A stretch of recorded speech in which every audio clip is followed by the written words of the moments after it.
Guys, I don't know where these books are gonna go on my bookshelf. I feel like I am out of space once again, even though I literally just got new bookshelves a handful of months ago. I guess I'm gonna have to get more. Hello everyone, welcome back to my channel. If you're new here, hi, my name is Liz, and in today's video we are going to be doing my March reading wrap up. So we're going to chat about the 10 books that I was able to get to this past month. Let me grab my reading journal because I always forget all of my stats by the end of the month. So this month I read a total of 10 books. 6 of them were read physically, 4 of them were done with audio, which is really crazy because I feel like I used to never do audiobooks and I'm slowly getting more and more into audiobooks, which is very exciting. I feel like I'm going outside of my comfort zone a little bit there. I started one series and I continued 2 series. I did not complete any series this month, but I do feel like I'm close to completing, especially with my spring TBR that I have chosen. I have a few series that I'm hoping to knock out this upcoming season, so I'm very excited about that. Those are my stats. I did not DNF anything, surprisingly. I thought I was going to there for a little bit, but I didn't. I pushed through, I persevered. Look at me go. Let's go ahead and start yapping about these books because I have to get to work this morning. Starting off, the first book that I read this month was Jade City by Fonda Lee. This is an urban fantasy trilogy about these rival clan families that use jade or wear jade to give themselves superhuman strength and abilities. I started buddy reading this with my coworker. She already read this trilogy and has been trying to convince me to read these for so long, and I'm finally reading them. Once I got into it, I was into it. Like the first 100-ish pages or 150 pages, I was a little bored because it's a lot of world building, a lot of figuring out the politics of this world. There's a lot of family dynamics and a lot of different POVs that you're bouncing around between. So it felt kind of slow at the very beginning, but then as I got into it and I understood the full seriousness of what was going on, then I was actually into the story and I was very invested in these characters. There was this one scene that happened that gave me chills. Sarah J Maas chills. Once I hit that spot, I was all in and I binged through the second half of this book so quickly. I highly recommend this for people who like urban fantasy, or if they're wanting to try something new in fantasy. If you're getting tired of romantasy and you want something that still has some elements of romance, but it's crumbs and it's more so just about the politics and the world building and the family and what's going on with each character, then I definitely think you should read this book. It's very character driven. I have grown to love this family that we're following. The next book that I read this month was The Poet Empress. I actually read this for my fantasy book club that I'm in, and I really enjoyed this book. This is a standalone fantasy, so if you're wanting something that is not a commitment and it's not the start of a new series, definitely pick up this book. If you're wanting something that has just very beautiful prose and is just so well written, then you should read this book. I thought it was really fascinating because the magic system centers around poetry, and you have to use poetry in order to speak things into existence. Depending on the feeling and inflection in your tone and the words that you use, it can make or break this spell essentially that you're making. Our main character in this book, she is a concubine for the prince slash future king of this kingdom. You're just following along with her journey, and I know you hear the word concubine and you immediately think oh, this is going to be super graphic. It was graphic, but in a different way. Definitely check trigger warnings for this one because this is a darker fantasy. It deals with a lot of heavy topics. I don't want to spoil things for people, so just look at the trigger warnings before picking up this book because I think it's definitely necessary for the story. There were moments where I was just heartbroken for our main character. There were moments where I felt physically nauseous for our main character, and there were moments when I felt super hopeful and happy for our main character. So you really do go through all the emotions in this book. This was so well done. I think this was my highest rated book of the month, and it definitely deserves it. And this was this author's debut novel, which is insane to me. I can't believe that this was her first book she's ever written. And also it is stunning. The next book I read was With the Heart of a Ghost. This is actually a short story collection and it is a translation. I'm trying to slowly get into translations a little bit more, and also short stories I feel are a really good, easy way to do that. They're just very bingeable and easy to consume. This one, I just wanted something fun, something that would get me out of my head, and it was kind of wacky and different. This has 8 different short stories in it, and it is a shorter book, so each story I think is 20 or 30 pages long, so it's very quick and easy to binge through. But just some of the stories that are in here, you have one story where there's zombie jellyfish that are taking over the world. You have another story where there's a K-pop star ghost stuck in a vacuum cleaner. It's stuff like that.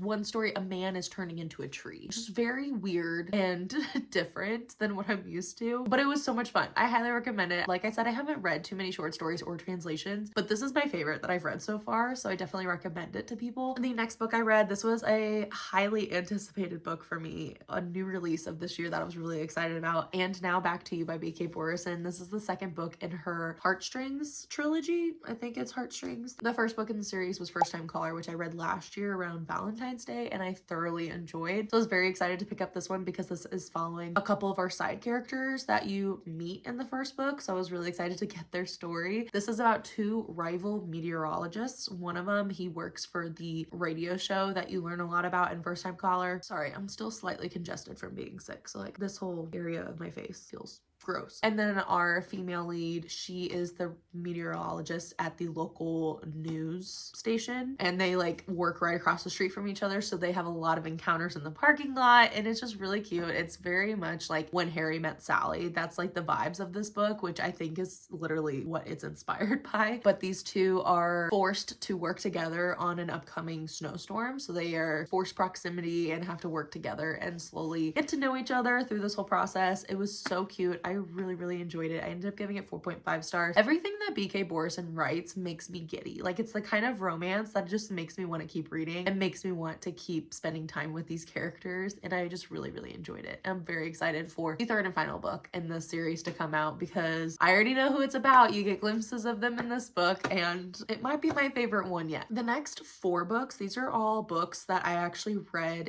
in the video that I just posted last week. These are books that I did all in audio. These are the 4 audiobooks I did this month. The first one I did was Once and Again by Rebecca Searle. This is kind of magical realism, but contemporary romance at the same time. This is following a group of women. So in this family, the women, when they're born, they are given a gift. They have this like golden ticket, and this golden ticket gives them the ability to turn back time and like make a big change in their life. So they can only use it once, and once they use it, it's gone. It's so interesting because you get to see our main character, you get to see her mom, you get to see her grandma, and like all the choices that they've made with their golden ticket and how it's impacted them, how it's impacted their life and those around them. And it was just fascinating. I really enjoyed this audiobook. Our main character, she is struggling with infertility with her husband. Her husband goes on a work trip, and she ends up moving back home for the summer, where she runs into her high school sweetheart, and she starts to just kind of question things and doubt the paths that she took in life. It's just like a book about self-discovery, and it was really well done. I really enjoyed it. I will say though, the last page of this book I did not like. The next book that I listened to is The Business Trip. This is a book that I have been waiting to read for so long. It's been on my TBR for way too long, and I'm so excited that I was finally able to listen to it. This does have a full cast audio, so I definitely recommend listening to it if you are considering this book. This is following 2 different women who have very different lives, and they both end up on the same flight. You're getting told this story from multiple point of views, like people in their lives, like friends, coworkers, bosses, boyfriends, girlfriends, all that. Through their point of views, you see these 2 women are texting them saying, oh, I met this guy named Trent and he's super great and blah blah blah, and both women are sending pretty much the same text to the people around them. Then things start to get weird and interesting, and people are wondering what is going on. It had me hooked from the first page. Both women are in very different circumstances, and I found it just fascinating seeing the lengths that someone would go to get what they want. I was so entertained. The next audiobook that I listened to is Just Friends by Haley Pham. This is her newest release, her debut novel. I was so excited to finally pick this up. I haven't been in the mood for like YA new adult romances for quite a while, so I was a little bit nervous going into this one. And I will say, I feel like that's a big part of the reason why I didn't fully love and get invested in the story and in these characters, because it felt a little too young for me. Our characters are supposed to be fresh out of college, but it read YA. There's a lot of flashbacks. It's a second chance romance about childhood best friends. It does a then and now timeline where you're getting their chapters from like when they were younger, like going through high school, slowly falling in love. And I think since we got so many chapters from that point of view or from that timeline, it just felt way younger. And then when you jump to our now timeline, they're only like a handful, like they're like 4 years older, I think. It just still felt super young. Our main character, she is back at her hometown because she found out her aunt, who she's very close with, is sick. And so it talks a lot about grief in that way. And while she's there, she runs into her childhood best friend, and he ends up giving her a job. And so it forces them to start talking again. again and kind of dissecting what went wrong with them years ago. I did enjoy it for the most part. The audio was great. I did like the audio, but I do feel like I wasn't able to connect to it just because of the age. And maybe if I was younger, then I would have loved this book. I still think it was very impressive for a debut novel. I still think it was really cool that I was able to read this because I have watched Haley Pham's YouTube videos for years. So I think that was really cool to see kind of like a full circle moment, especially like from the first time she mentioned she was writing a book and then finally having it in my hands. I think that's very, very cool. And the last audiobook that I listened to in that video is The Women of Wild Hill by Kirsten Miller. This is a book that I recently bought for my birthday, and I'm so glad that I did and finally got to listen to it. In the story, we're following a group of women. They are from a long line of witches, and each woman has a different power that manifests in different ways. And basically the whole point is that they were given these gifts to kind of right humanity. Like they're supposed to take out the bad people in life. So like the men who are trying to just take over society and corrupt it and all those things. Two are sisters. One is one of their daughters, and they're like the three chosen ones. But like one of the women, she can see how someone's supposed to die. Another woman is a healer, and then the other one, you slowly try to figure out what her power is throughout the story. I just found it really fascinating and also very funny. It had so much humor, which I was not expecting in this one. Getting to see how these women interact with each other and how their gifts complement each other was really, really cool. And I loved getting to know their ancestors. I definitely recommend it if you're wanting something that's kind of moodier, more atmospheric. If you're wanting like a witchy book, I think that this would be a fun one to pick up. If you've ever read Wayward by Amelia Hart, I think you would like this one. If that one was more humorous, I think that would be closer to what this one was. The next book that I read is Jade War by Fonda Lee. So this is book 2 in the Greenbone saga. Like I said, I started Jade City at the beginning of this month, and then I finished the month off with the second book. I will say I liked this one less than the first book. It felt very slow in comparison to book 1, which that was one of my critiques about book 1, was it felt like the first half was very slow because it was so much world building. That also felt like the case in this one because there is a little bit of a time jump. It's a little bit in the future, and so you're getting to know where all of our characters are after Jade City. You're trying to understand what is going on in the world because it does expand more of the world for you in book 2. Book 1 centers around this island that they're on mainly, and book 2 expands, and now you have a whole nother country that you're dealing with and learning about and learning their politics as well. So it felt a little bit slow at the first half, but then once again, like in book 1, once I had a certain spot in like about halfway through this book, I was then so invested and I was able to fly through the rest of this book. I think it's just the first half of all these books are going to be super slow because there is this time jump every single time, which is interesting, but also at the same time hard because it kind of was starting to put me in a reading slump. But once I got to the second half, I flew through it. I did enjoy it. I'm still planning on reading book 3. I'm very excited to get to Jade Legacy this upcoming month. Hopefully that one is a little bit quicker paced than the last two. There's a lot of things that need to be wrapped up in book 3. I'm really curious to see how everything is gonna tie together and how we're gonna get closure on some things. And the final book that I read this month is To Snap a Silver Stem by Sarah Parker. This is book 2 in the Crystal Bloom trilogy. I read book 1 a month or 2 ago. I can't remember if that was January or February. Sarah Parker wrote When the Moon Hatched, and I loved that book. So excited for book 2 to come out in a couple of months, but I really wanted to pick up another series by her. When I read book 1 of this trilogy, I didn't really enjoy it. It is a dark Rapunzel retelling. Book 1 I didn't really enjoy because I felt like our main character was so sheltered and so naive to the point where she knew literally nothing. And I understand it's Rapunzel, like that's kind of the tale, like she is sheltered and kept in this tower and locked away, but it felt like we just didn't have enough information. There was so much mystery around her lineage and where she came from and her power that she's supposed to have, and I just didn't like how long it took. And it was such a thick book too. I didn't like how long it took for us to get like even crumbs of information. It felt like the way the book 1 ended, it left me wanting more because you are set on this path where she's able to do some self-discovery and learn more about the world that she lives in. And so I was excited about book 2 for that reason, because I felt like the things that book 1 was lacking I would find in book 2. And I will say I liked this book a lot more than book 1. I feel like I was able to get the things that I was craving in book 1 and book 2. I'm assuming book 3 will also give me more that I wanted in this one, so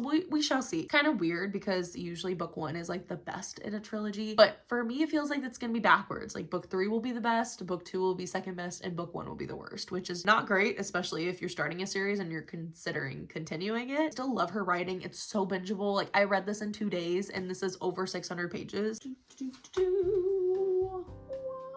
And And those are the 10 books that I read this month. Thank you guys so much for watching. I was a little bit in a book slump, like I said before, when I was reading Jade War, but I do feel like I am coming out of it. Like, I'm in the middle of a book right now that I'm flying through and really enjoying. So I'm excited for April. I'm excited for the books that I'm planning on reading this upcoming month. I feel like there's just so much that I've been wanting to get my hands on, and I'm excited to take you guys along with me with a few reading vlogs maybe. I don't know. The weather's starting to get nicer, so I'm excited to like be able to sit outside or go on walks and like listen to an audiobook. I just feel like this upcoming month is going to be so good for reading, and I'm really looking forward to it. Please comment down below what were some of your favorite books from March. I would love to hear back from you guys, and I will see you guys in my next video. Happy reading. Bye.